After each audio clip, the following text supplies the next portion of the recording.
คุณพ่อก็ขัดต่อจากที่ผมขัดเอาไว้นะพี่น้องเอ้ยใส่เครื่องนี่เป็นอยู่บอกคุณพ่อฮะคือว่าเฮ้อ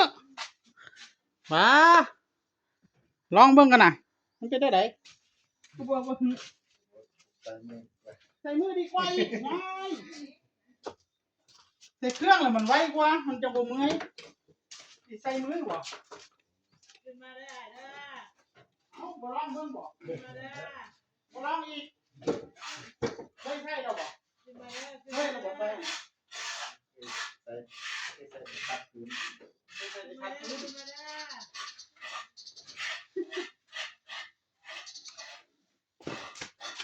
คุณพ่อบอกว่าเอาเครื่องใช้มือดีกว่าว่าซั่น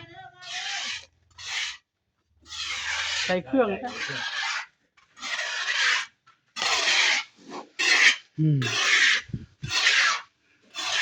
เดี๋ยวบ่ายเบิ่งซะก่อน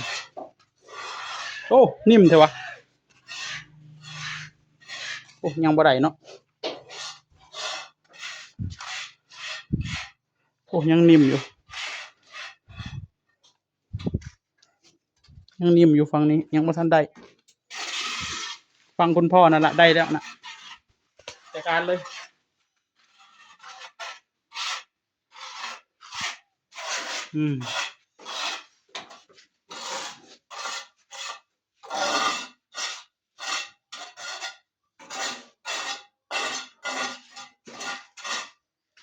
คุณพ่อใส่เครื่องคุณพ่อว่าเอาใส่มือดีกว่า เอามักใส่นาใดก็เอานั่น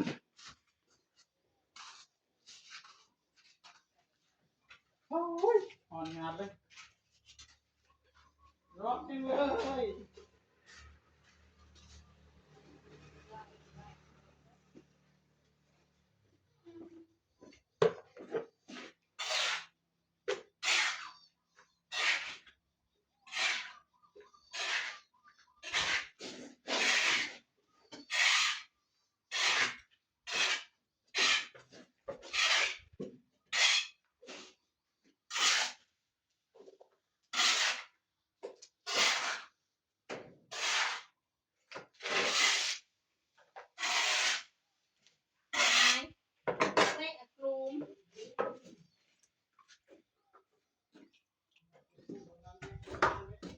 คุยกระเละเอาไปรายงาน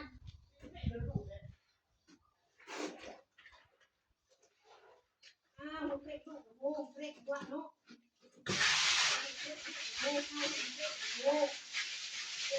โง่ค่ะ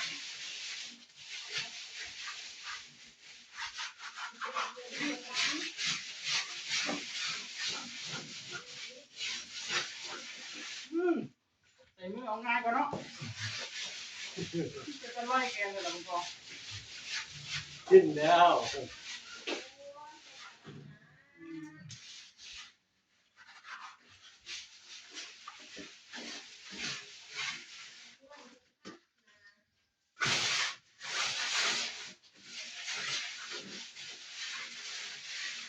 เป็นมัดเดียวนี้เป็นโมมัดใส่เครื่องไปแห้งก็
แม่ดู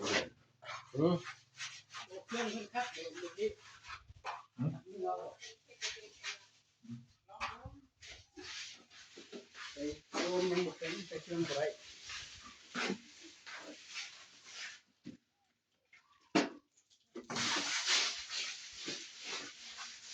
ไม่จ่ายไม่จ่าย ค่อยๆค่อยเล่นนะค่อยเล่นนะ เอาไงลองเครื่องว่ะ มักเล่นอะไรดูเครื่องมันไรมันนั้นมันเสียบจริงเนาะเครื่องร้อนต้องแก้มอย่างนี้เครื่องร้อนงูเอา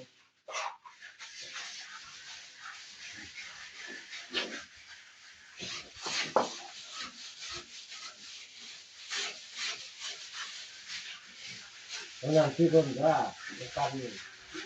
ทำงานที่คนที่จะทำงานกันเป็นเพื่อน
เป็นการ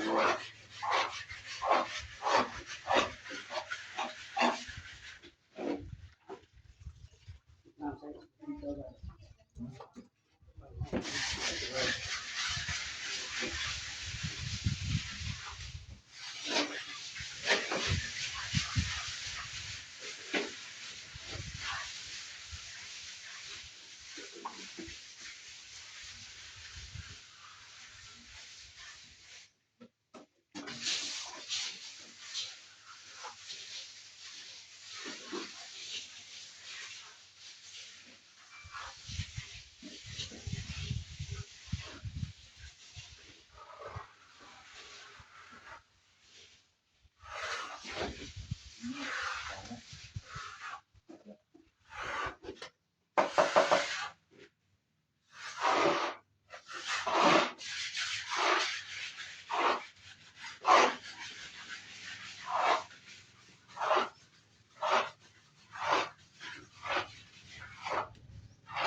ใช้หลาย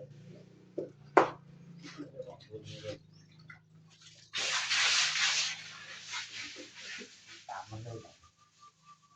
ยืนนะ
สียงตรง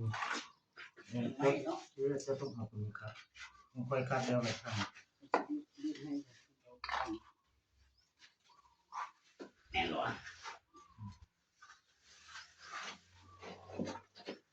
พอแล้วดีเลยครับทำแล้ว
พอใส่เกลือเสียงไม่เนาะ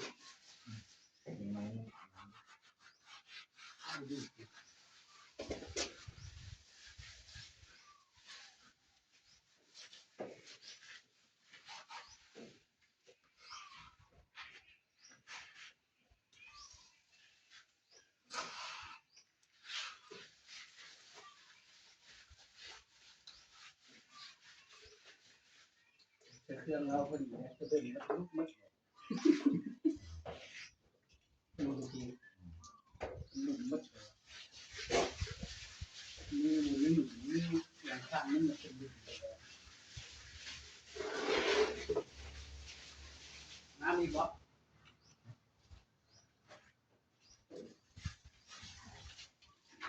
ข้ามต้นใดสมนะข้ามต้น ตรงต้น ต้นข้างหน้านี่หวาน ตรงไหน ตรงนี้ครับ ต้นสีชม ต้นกลางนี่แหละ กับต้นชมต้นอันนี้ยุพ่น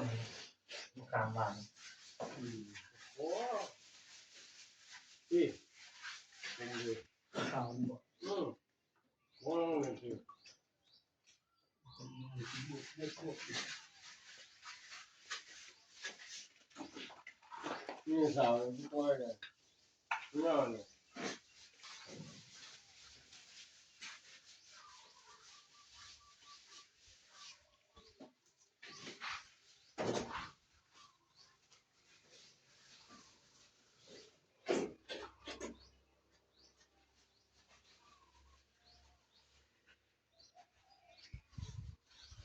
ได้เลยบางทีเลยกดปัดให้เลยปัดไปเลย ยังเดี๋ยวฟัง ทำอะไร ท่านได้เริ่มฟ้อง ลุงก้อนหมดภูมิแบบ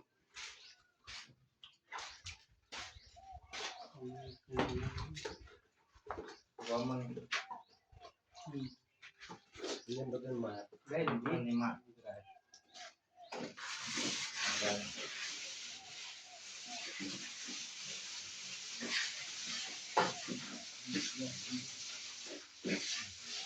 ก็ใส่เครื่องว่าใส่ดุก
ย่างแขนนะ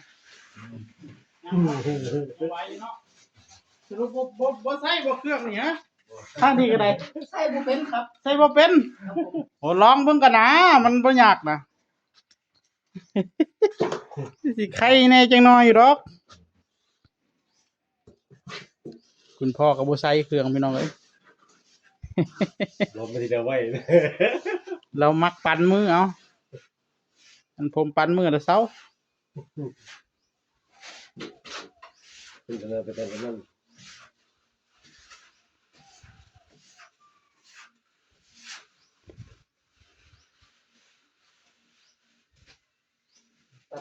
ตั้งบ่ขึ้น เอาปั่นมือเอาบัดนี้ปั่นเครื่องแล้วมันจังได้พอมันบ่ได้เฮ็ดเรียบนะแต่เฮ็ดเรียบๆกะโอเคอยู่ปั่นมือ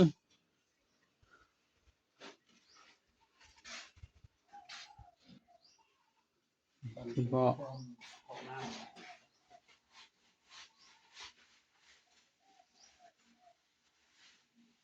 สวยงาม